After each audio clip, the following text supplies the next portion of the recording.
Existential questions present themselves every day, inflicting human beings with the uncomfortable sensation of bewilderment. One such question deals with innocence, begging the investigation of whether or not human beings are born pure or corrupt, and how those qualities manifest over the course of their lives. In For the Time Being, Dillard embeds the motif of innocence so as to convey that human beings are born pure, and that whether or not they maintain that throughout their lives depends on their perspective and how they react to adversity and success.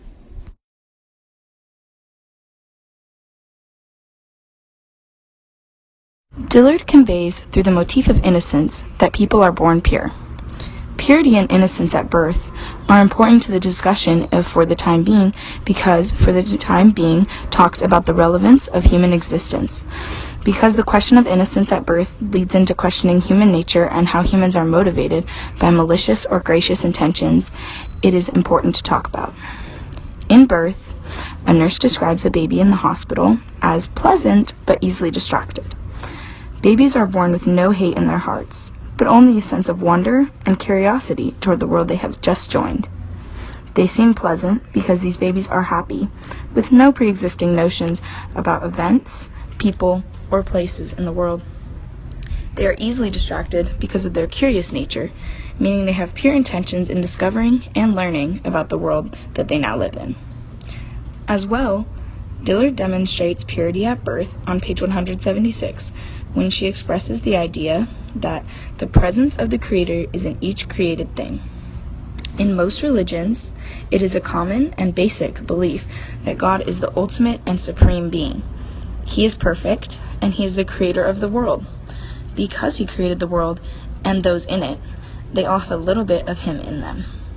His presence in all people is the innocence, compassion, and righteousness found within each person.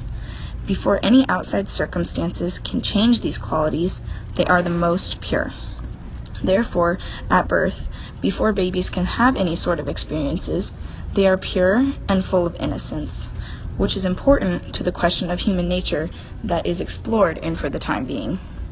This purity that all are born with can be maintained or obscured depending on the further circumstance and life of the human in question.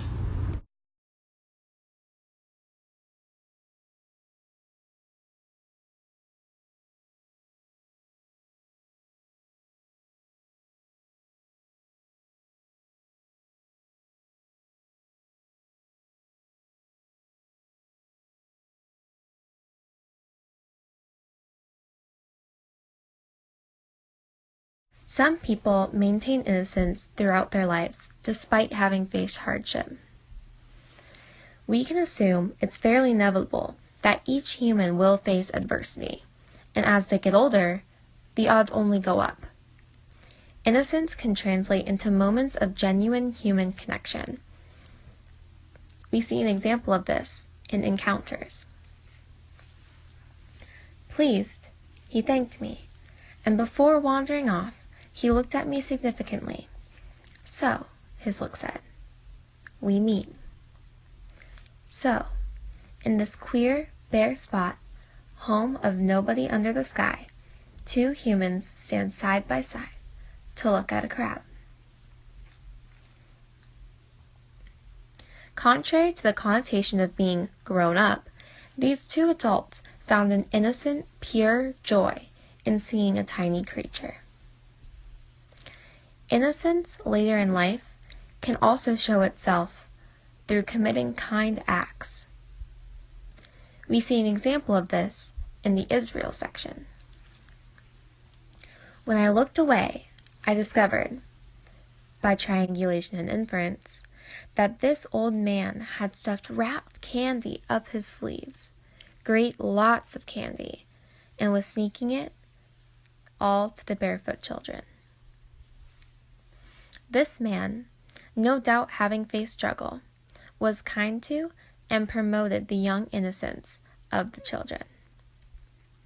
These excerpts work to convey Dillard's purpose of proving the natural and sometimes lasting nature of innocence in humans, whether that be after a life of success or a life of struggle.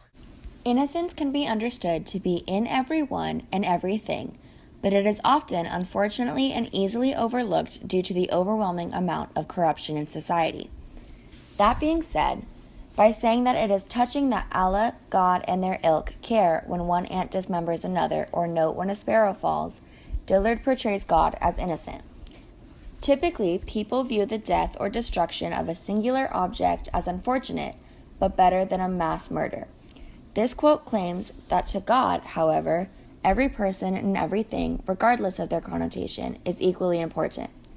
This mindset is an unbelievably selfless one, meaning that it is an innocent one. Moreover, the claim that it is always man who is absent, not grace, clearly shows that grace and purity are consistent aspects of life. Human beings have both innocence and corruption in and around them, but their reactions to adversity and success show which one they truly value.